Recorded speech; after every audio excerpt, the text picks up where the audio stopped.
So now I'm very happy with these presentations about what we call the status of web in Islamic law.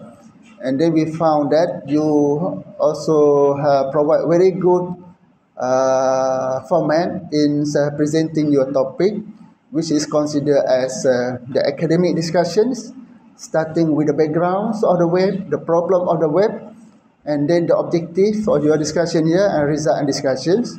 So this is maybe concept. When we say the result discussion here, this is in the form of fatwa or in the form of Islamic ruling, right? And then recommendation, conclusion.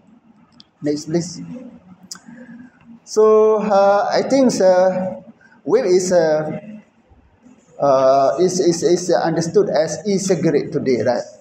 Normally become addict among the youth, right? So new generation, what we call Gen Z, the generations, they do not like what we call traditional cigarette, but they choose what we call e-cigarette, known as vape.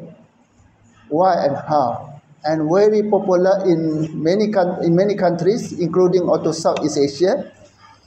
And so we consider this is a new challenge in our life, in modern life. So maybe these kinds of the product associated with digital technology, right? When we have a digital technology using computer, the producer take the opportunity to produce also e-cigarette. I hope in the future there is no shy human being, something like that. Even though they try to do what we call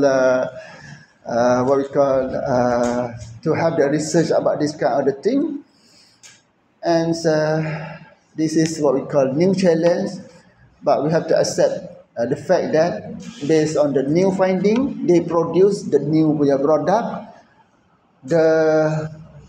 We as the old generations already over with these kinds of the new product, e-cigarette for example, but now the challenge to the Gen Z generation. So for this reason, Alhamdulillah, since Fatwa institution has been managed by traditional Muslim scholars, maybe in Brunei, in Malaysia, in Indonesia, as well as Singapore, they know about these kinds of the effects based on the history, based on what we call medical doctors' recommendation. So for this reason, they come out with the result or with the fatwa, right? So this is no doubt amongst the problem that we are facing. Not only vape, I think also cigarette, including also health risks, addictions, and financial waste, and normalization and marketing and social media. So okay, next one. This is the fatwa come from Brunei, Malaysia, and then Indonesia and Singapore. We found that even though this is they are not legal bans under civil law, but fatwa as the recommendations for regarding about this product.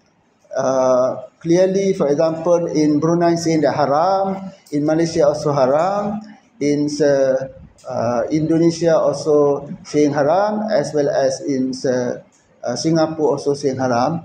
So meaning that there are consensus in regarding about the status of vape according to Islamic law. But when we come to the legal or civil law, there are different matters, right? Maybe some of the countries strictly ban, or some of the countries, the mufti do not have the right in regarding about civil law. So therefore, maybe not really strict among the people to take vape and do accordingly, right? So I think that is a good presentation. Thank you very much, right?